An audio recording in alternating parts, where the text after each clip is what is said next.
Hey guys, Jarek and Mookie here, going to be doing some more Halo 5. This time we have some Slayer on Coliseum. I don't like this map. I love Coliseum.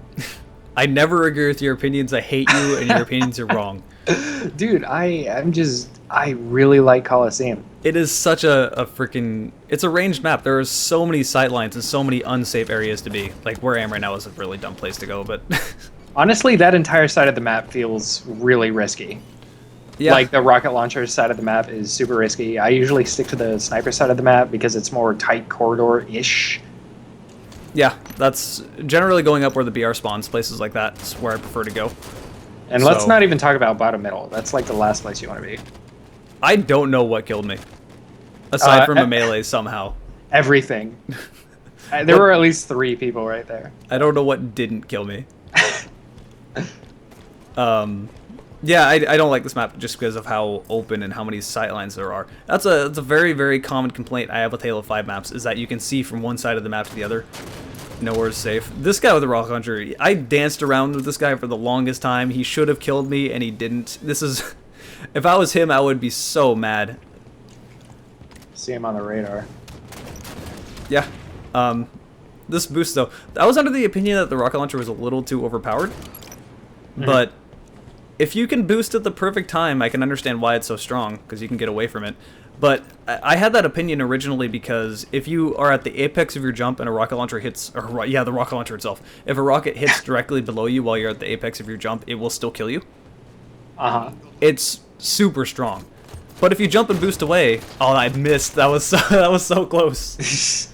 Yeah, see, it feels like all of the splash damage in this game has been increased since the other Halo games, which I guess kind of makes sense, considering the fact that there's so many more movement options and you can sprint and thrust and do all this janky I still feel the grenades are way too strong. Yeah. Grenades are like Halo 1 strong, except for they can air burst. Freaking air bursting, oh man. Yeah, if you add Halo 1 grenade physics to the air burst that has been there since Halo 2, it gets ridiculous. That is a scary, scary thought. My god, Halo 1, you had like 8 nukes on you. Yeah. The grenades were so amazingly strong in that game. But I was fine with it, because it's like they had to land before they blew up. Exactly, so they took more skill, I want to say. Like, with the exception of like maps that had like grass on it, because you could just land it at people's feet super easy. Actually, I retract that. Grenade bouncing is a pretty intense skill to have. So, from Halo 2 and beyond, like knowing where grenades are going to explode by predicting the bounce and all that stuff. I never found that to be difficult. I'll be entirely honest. I always found that to be super easy. I was a scrub with that when I first started. So, Too used to Halo 1, I assume. Yes. When I jumped into Halo 2 after playing Halo 1 on the PC for so long, I was so bad. It's such a different beast. I still say Halo 1's the best Halo game. Agreed. 100%. Like, I don't care what anyone says. That I kind of wish they would bring back the damage models of Halo 1. Like, instead of making the BR 4 shots, that it would be 3 shots and everything would be buffed. It would change the game. Like that. It would change the game so.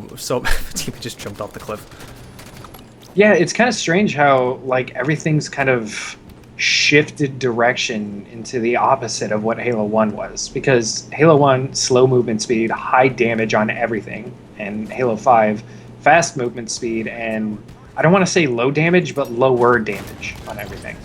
Except for the rocket launcher, which has huge blast radius. So... Well, that's kind of odd to say, because it's like Halo 5 does have lower damage than Halo 1. But like, compared to everything else, no.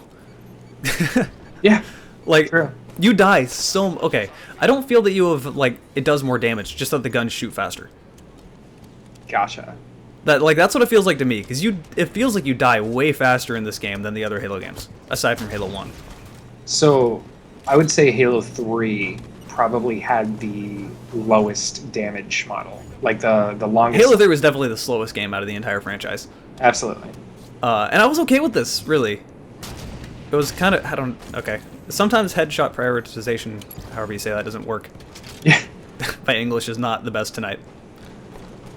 I'm still kind of trying to figure it out. It's like there's certain sweet spots to the head that you'll get headshots and then you won't, and I just don't understand. But yeah, as you were saying about the Halo 3 damage model and slowness. It was just the entire game. You walked slower, the gun shot slower. Like, the rate of fire of the battle rifle felt like it was the slowest out of anything. And the fact that there was, like, bullet travel time. Oh, man, that shot totally would have hit if not for that little thing on the ground. Yeah, it wasn't the hit scanny craziness that you got in Halo 2. That said, I felt like SWAT in Halo 3 was nowhere near as good as Halo 2. Halo 2 SWAT, like, if you're not counting, like, pistols, no shields in Halo 1, like, Halo 2 SWAT is, like, the best in the franchise. You know, Halo 2 SWAT is... I have very fond memories of Halo 2 SWAT. It's so satisfying, because doing the backflips after you hit someone, like, I miss it when Halo just had no animations, just ragdoll. Because the ragdoll was so amazingly so fun. incredible. So incredible. It was so wacky. Like, it was exaggerated. Why you do a full backflip when you get one shot to the head? Because why not? It's video game logic. Honestly, that gaminess is really part of the appeal to the older Halo games. Just the amount of ridiculousness. Yeah, I felt like for as much as Halo was like a space soap opera, it really didn't take itself seriously when it comes to the video game aspect. Yeah, like, it had this crazy epic storyline, all this, like, epic stuff happening, but at the same time, you shoot something in the head and it just flips over.